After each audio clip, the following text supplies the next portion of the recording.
All right, we're learning how to use Gaussian elimination with the matrix. And I'm going to go through this one example that is in your book spelled out, and then I'm going to show you something, and I think you'll probably like it, how to do this on a calculator. But here we got, Manuel went to Italy during spring break. The average daily hotel, food, and transportation costs for each city he visited are shown. Write and solve a system of equations to determine how many days Manuel spent in each city. Interpret your solution. So here we have a matrix, and we've got hotels, food, and transportation. And then we've got the three cities, Venice, Rome, and Naples, and then the total he spent in each of these categories of hotels, food, and transportation. So we can write this information as a system of equations, and we're going to let the x variable be Venice, number of days in Venice, y variable is the number of days in Rome, and the z variable is the number of days in Naples, respectively. And we would come up with these three systems of equations. 60x plus 120y plus 60z equals 720. 40x plus 90y plus 30z equals 490, and then lastly 15x plus 10y plus 20z equals 130. Now remember, each variable represents the number of days per city. Now if we were to reduce this with an augmented matrix and using row operations to obtain a row echelon form, here's how we'd go about doing that, or one way. There's more than one way to skin the cat. But we could take 1/60th of the row 1, 1/60th of row 1 would then give us 1, 2, 1, and 12. Well, we like that. We got the leading 1 in row 1, column 1. And then we could take negative 40 of times row 1 plus row 2, which would eliminate the x variable into the second equation. But we still haven't gotten this number down to 1. But we can then scale again. This was a scale. This is a pivot. But we can scale the second equation in row 2 by multiplying everything by 1/10, another scale. And so now we've got that in the situation that we would like to see. All right, and then to get row 3, we got a bunch of stuff we got to do. Well, we can take 1/15th of row 1 right there, plus R3. That again is a pivot, which leaves us then with 0, negative 25, and negative 50. Remember, I want to get this to 0 and 1. And let's see, then we can take 20 times R2 plus R3, gets us in this form. We're getting close to being there. That again is a pivot. And then we can do another scale of negative 1/15th times row 3 there, and we've got this in row echelon form. Now, from there we can take and substitute. So I can substitute, let's go back to, I guess, the original equation, 2n for z. So just real quickly, hopefully, so I got 60x plus 120y, well, I'm going to get there in a minute, plus 60z equals 720. Now, before I do that, though, I need to get a value for y. So I'm going to substitute in 2 right in here. I'm going to substitute 2 for z. So let's see, we got 1y plus, or I could just say negative. That'd be negative z. Well, let me write it like this. Negative z equals 1. Then I'm going to substitute in 2 for z. So I got 1 minus 2 equals 1. We add 2 to both sides, and y is going to equal 3. So I've got the z variable is 2, the y variable is 3, and now we're going to substitute back up here and solve for x. So I got 60x times 120, plus 60x plus, what I did right there, plus 120 times 3 plus 60 times 2 equals 720. And so we still got 60x. 120 times 3 is 360. 60 times 2 is 120 equals 720. Let's see. So we got 60x plus 480 equals 720. And then we're going to subtract 480 from both sides, and we got 60x equals what? 240. And divide both sides by 60, and x is equal to 4, which is what we see right here.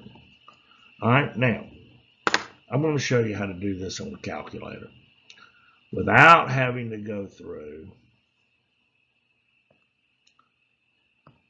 all of this plus this. So hold on, we're coming. All right, now remember we had 3 equations, 60x plus 120y plus 60z equals 720. That was 1. Equation number 2 was 40x plus 90y plus 30z equals 490. And then the third equation was 15x plus 10y plus 20z equals 130. And I'm going to use a matrix on my calculator to solve all this. So first thing I'm going to do is I'm going to hit second inverse x, or matrix. It brings up this screen. And I want to edit matrix A. So I'm going to say enter. Now, if you think about this, I've got 3 rows and 4 columns that I'm putting in numbers. So I'm going to set this up as a 3 by 4 matrix. And then I'm going to enter the coefficients. So let's see, we had 60, 120, 60 again, 720, and then we got 40 for equation 2, 90, 30,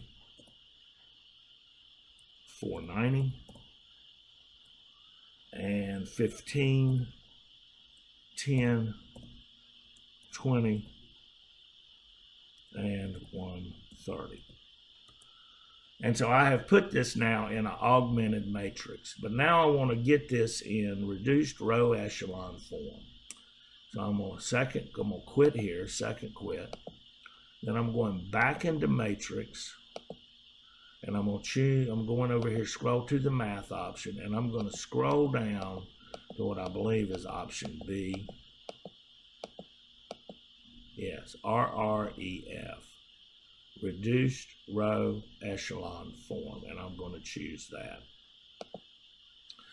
All right, and then it's asking me, okay, well, what do you want to do it with? So I'm going back into matrix again, second inverse X, and I'm going to choose that A matrix that I just entered. And I'm going to close my parentheses, and I'm going to hit enter. And there I have a matrix in row echelon form where X is equal to 2, Y is equal to 3, and this is actually reduced row echelon form, and X is equal to 4. And I could take that and go back to my original equations, plug those in, make sure that I've actually got a true answer. Now, I think you'll agree that that's probably much simpler than going through all the row operations. Thank God for a good calculator. All right, now this is actually guided practice 4 on page 368 in your textbook, and I put this in here because we're going to use our calculator again, but there's going to be something a little different that is going to happen with this particular example when we go to solve it in reduced row echelon form. But let's just read through it quickly. Manuel traveled to France for spring break. The average daily hotel, food, and transportation costs for each city in France he visited are shown. Write and solve a system of equations. Determine how many days Manuel spent in each city and interpret your solution. So here I got the matrix, and I wrote these in these three equations as a system of equations. 80x plus 70y plus 80z equals 500. Hope you're following along where I got those. 50x plus 40y plus 50z equals 330. And then 10x plus 10y plus 10z equals 70. Now remember, x is going to be the number of days he spent in Paris. Y is going to be the number of days he spent in Lyon. And z is going to be the number of days he spent in Marseille. So let's go to the calculator. All right, well, I'm back over here to the calculator, and I'm going to enter this. I'm going to go back into second matrix.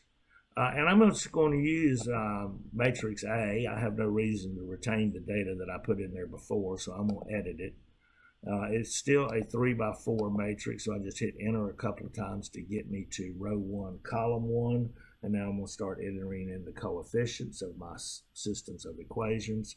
I've got 80, 70, 80, 500, and then 50, 40,